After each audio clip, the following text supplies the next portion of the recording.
नमस्कार दर्शकांनो. बीपीएच आणि त्यावर उपचार कसे करता येतील याबद्दल अधिक जाणून घेऊया. मी मान्यवर 3 पाहुण्यांचे स्वागत करीत आहे. डॉक्टर विवेक बिर्ला, जे यूरोलॉजिस्ट आहेत, आणि सेक्सोलॉजिस्ट, यूरो ऑन्कोलॉजिस्ट, प्रोस्टेट आणि किडनी स्टोन उपचार आणि शस्त्रक्रिया या विषयातील तज्ज्ञ आहेत. ते ठाणे, मुंबई येथील प्रॅक्टिस करत आहेत. मी डॉक्टर विवेक बिर्ला. मी यूरोलॉजिस्ट आहे आणि लास्ट 35 वर्षापासून ठाणेमध्ये प्रॅक्टिस करत आहे. बॉम्बे हॉस्पिटलमध्ये यूरोलॉजिस्टचे प्रोफेसर म्हणून प्रॅक्टिस करणारे डॉक्टर प्रशांत पट्टनायक आणि त्यांचे वांद्रे पश्चिम मुंबई येथील क्लिनिक आहे. हॅलो, मी डॉक्टर प्रशांत पटनायक, बॉम्बे हॉस्पिटलमध्ये प्रोफेसर ऑफ यूरोलॉजी आहेत आणि आज आपला विषय आहे प्रोस्टेट ग्रंथी वाढण म्हणजे BPH, benign prostatic hyperplasia. Doctor Mohammad Ismail, जे मुंबईतील कोकिलाबेन धीरूभाई अंबानी रुग्णालयात प्रॅक्टिस करत आहेत आणि यूरोलॉजिस्ट आहेत. माझं नाव डॉक्टर मोहम्मद इस्माईल अत्तार आहे. मी कोकिलाबेन धीरूभाई अंबानी हॉस्पिटलमध्ये प्रॅक्टिस करतो. माझी फील्ड ऑफ इंटरेस्ट आहे यूरोलॉजी, यूरो ऑन्कोलॉजी आणि मी prostate, kidney cancer, kidney stone आणि किडनी ट्रान्सप्लांट आहे आणि हे सर्व आजारांचं ट्रीटमेंट करतो. डॉक्टर विवेक बिर्ला, सौम्य प्रोस्टेट हायपरप्लासिया म्हणजे काय? बिनाइन प्रोस्टॅटिक हायपरप्लेजिया हा फार कॉमन प्रॉब्लेम आहे. आणि बिनाइन प्रोस्टॅटिक हायपरप्लेजिया म्हणजे काय, की प्रॉस्टेटची ग्रंथी आपल्या सगळ्या पुरुषांमध्ये देवाने दिलेली आहे. ह्या ग्रंथीचं काम तरुण वयात धातूचा काही पार्ट बनवायचं काम करतं, म्हणजे सिमेंटचा काही हिस्सा त्याच्यात बनतो. वयाप्रमाणे ते काम कमी होतं आणि या प्रॉस्टेटच्या ग्रंथीची वाढ व्हायला लागते. आणि प्रॉस्टेटची ग्रंथी ही मूत्रनलिकेच्या आजूबाजूला आहे, मूत्राशयाच्या टोकावरती आहे आणि त्याच्यामुळे मूत्रनलिका दाबली जाते आणि त्याचे प्रॉब्लेम्स निर्माण चालू होतात. आणि युजुअली बिनाइन प्रोस्टॅटिक हायपरप्लेजियाचा प्रॉब्लेम हा वयाप्रमाणे वाढतो. युजुअली 50 नंतर या ग्रंथीची वाढ व्हायला लागते आणि बरेचसे पेशंट्स किंवा बऱ्याचशा पुरुषांना 60च्या वयात किंवा 70च्या वयात या ग्रंथीचा त्रास भरपूर प्रकर्षाने आढळतो.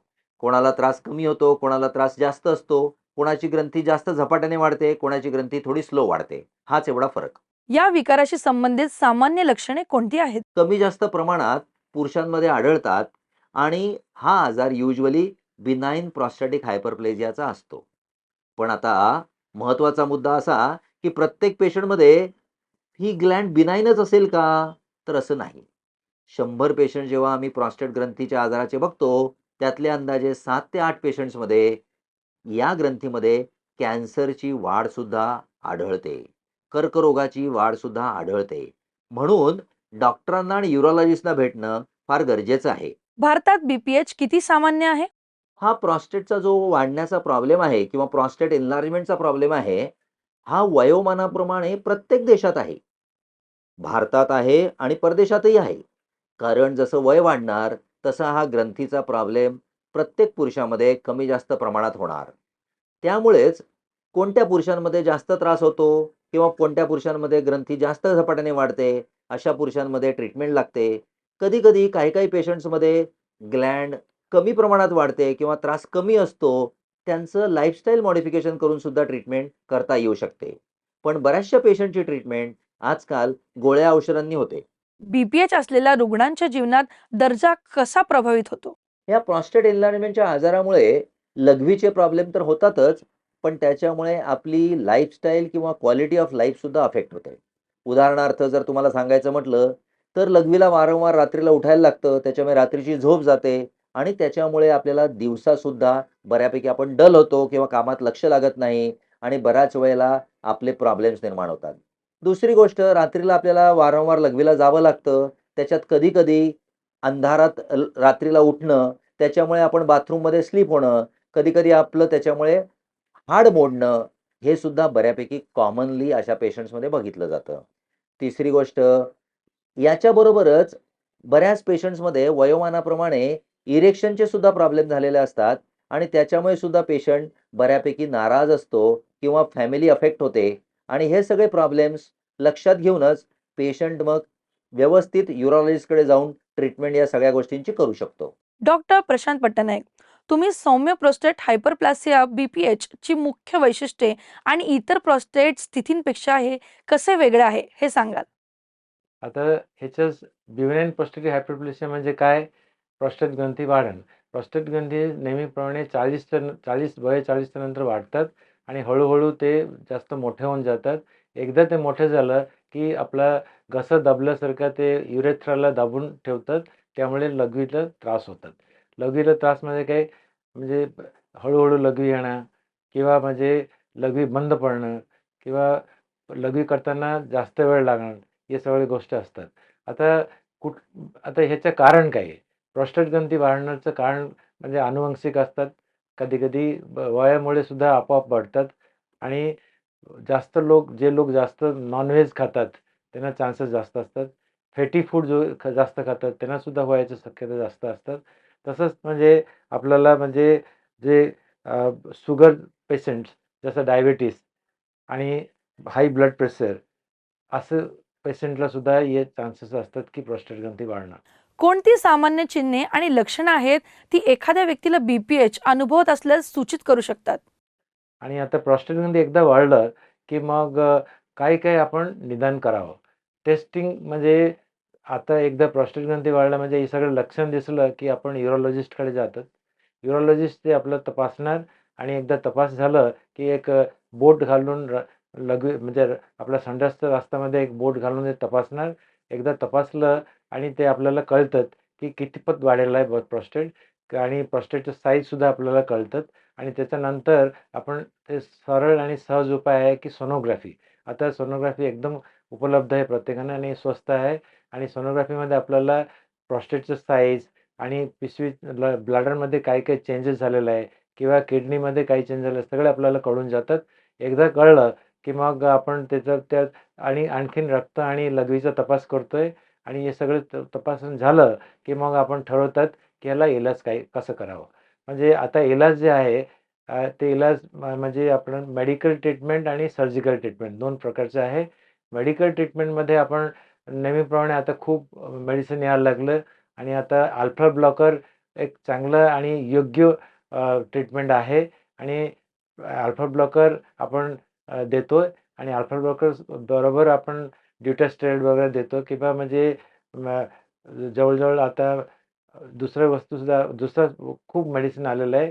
ते सगळे आपण देतोय आणि मेडिसिन घेतल्यानंतर आपण त्याला फॉलोअपला ठेवतात आणि बऱ्यापैकी आपण बघितलं, की म्हणजे 50% मध्ये खूप फायदा होतात आणि समजा ते अजून जे 50% ला काही त्रास होते म्हणजे जेव्हा आपण मेडिसिन देताना मेडिसिनचा समजा काही परिणाम झाला नाही किंवा मेडिसिन घेतल्यानंतर सुद्धा त्यांना त्रास वाढत चालला किंवा प्रोस्टेट ग्रंथी वाढत असला आणि आपण जेव्हा तपासून घेतो, की तेव्हा साईज वाढला किंवा किडनीमध्ये काही चेंजेस यायला लागलं, तर आपण पेशंटला सर्जरीचा सल्ला देतोय.